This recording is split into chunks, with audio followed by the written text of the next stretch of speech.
Luzon, Visayas at Mindanao. Ako nga pala si Chana May Solis ang maghahatid sa inyo ngayon ng balita ukol sa ating panahon. Patuloy pa rin po ang mga paulan sa malaking bahagi ng bansa dahil sa tatlong weather systems. Una na po dyan ay ang amihan o ang northeast monsoon dyan sa may northern and central Luzon at siyang nagdadala rin po ng bahagyang pagbaba ng temperatura doon.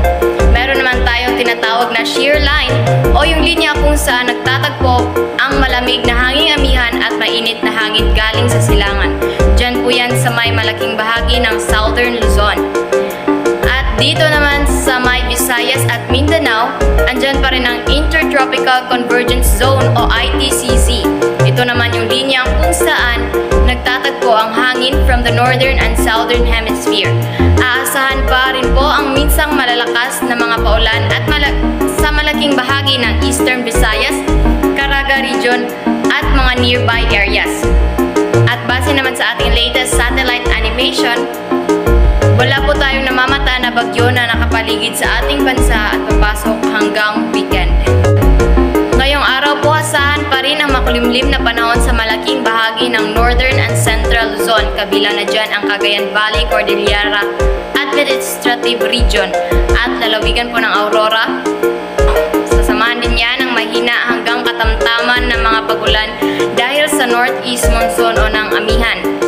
Asahan din po yung pagbaba ng temperatura lalo na sa madaling araw. Magdala palagi ng payong dahil magpapatuloy pa rin ang minsang malalakas na mga pag-ulan at thunderstorms.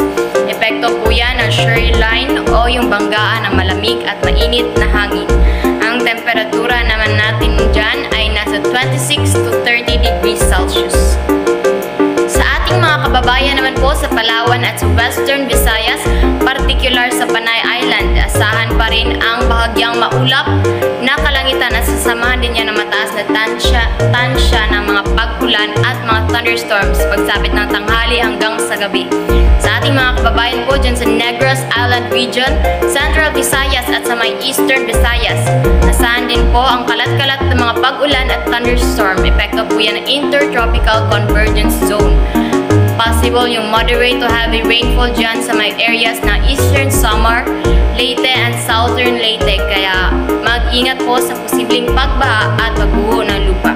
Ang temperatura naman natin po dyan ay nasa 25 to 31 degrees Celsius.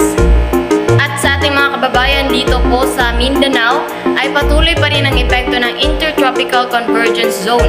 Mataas pa rin po ang banta ng mga pagbaha lalo na sa mga low-lying areas at yung pagbuho ng lupa sa mga bulubundukin na lugar. Asahan po ang mga kalat-kalat na mga pag-ulan at mga thunderstorms.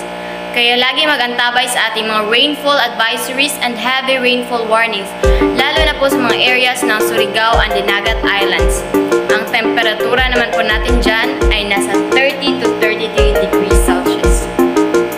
Dahil naman po sa malakas na pag-ihip ng northeast monsoon, meron pa rin tayong gale warning o banta sa matataas na mga alon sa baybayin sa may northern and central Luzon.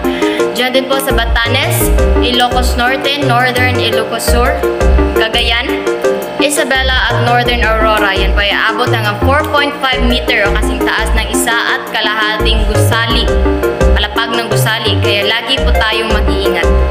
Muli, ako nga pala si Chana May Solis na nagpapaalala, maging maingat